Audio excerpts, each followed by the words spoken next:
Hello everyone, and welcome back to another Invincible Guarding the Globe character profile, and today we're in a bit of a pickle. As you can see in the last post, we have a draw between Shrinking Ray and Shapesmith.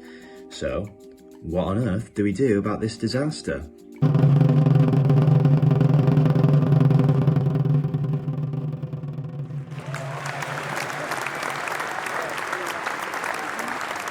Well, that was easy. So yes, today we will be talking about Shapesmith, and next time we do a GDA character, we will do Shrinking Ray. If you don't know how these videos work, then let me give a quick explanation. Essentially, in these videos, I will be going through every single elite character in the Invincible mobile game called Invincible Guarding the Globe, and explaining what they do and how to use them. But with all that being said, let's get on with today's video.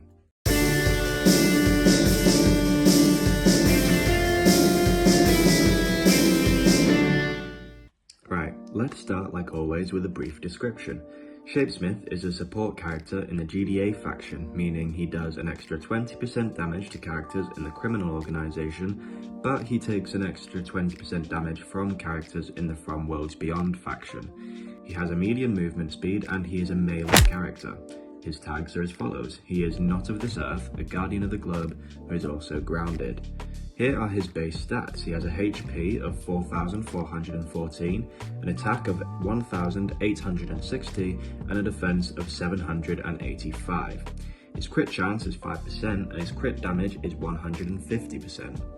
His energy attack is 103%, whereas his energy defense is 105%, while his physical attack is 104%, and his physical defense is 108%. Now let's talk about his skills.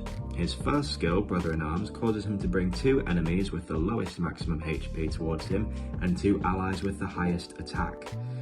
He applies 150% of his base attack damage, which is 2,790, to each of the enemies he brings, and increases each ally's attack by 5% and lifesteal by 30% for 4 seconds.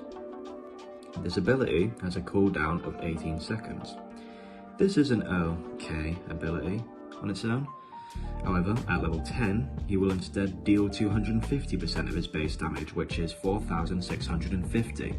Furthermore, he instead increases the ally's attack by 25% and lifesteal by 75%.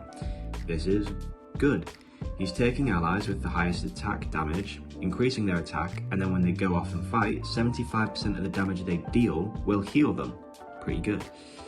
There is also that if there are any enemies in the back lines who are, ranged and, aren't getting targeted, if they have the lowest amount of maximum HP, Shapesmith will drag them out of their hiding spot.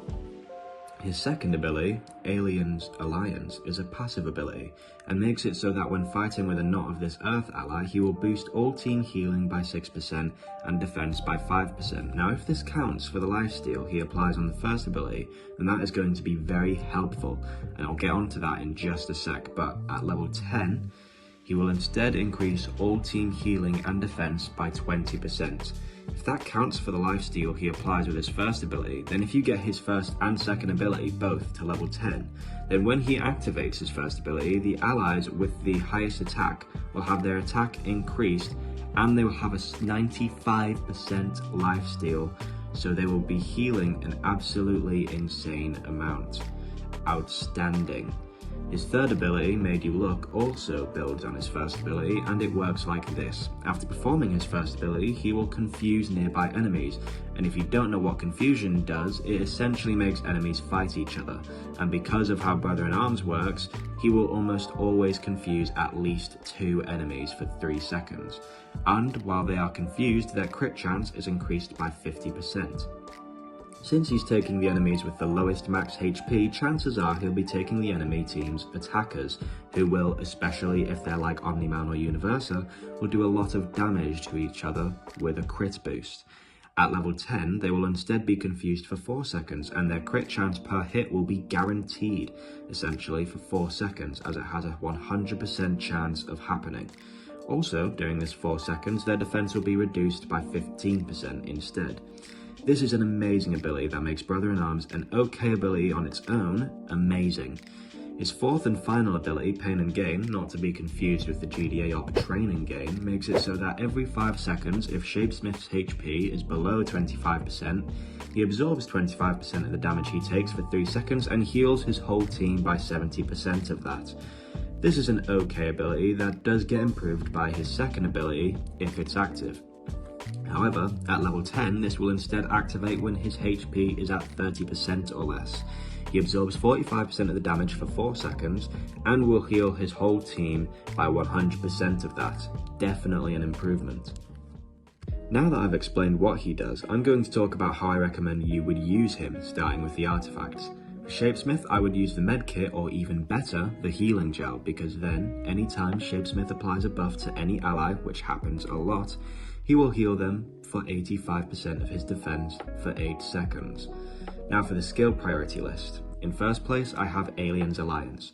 This improves almost all of his abilities, and while yes, there aren't many not of this earth characters, Universa and Alan are both not of this earth and are highly meta and really should be on your team.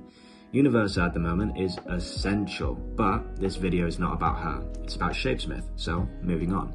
In second place, I have Made You Look, another ability that improves his first one. I've already gushed over this ability a little bit, so I won't bore you with that again. In third place, I have Brother in Arms. The reason I have it here is because without the other 2 abilities that are higher up on this list, it's a little not as good. And on top of that, it doesn't do stellar damage. In last place, I have Pain and Gain. To put it simply, it's outclassed by the other abilities here. However, it is still good, and if you get it to max level, then great. As for where I'd put him, similar case to Powerplex, I think it's okay to put him anywhere, just not in the second slot, as that's where you want to put your tank most likely.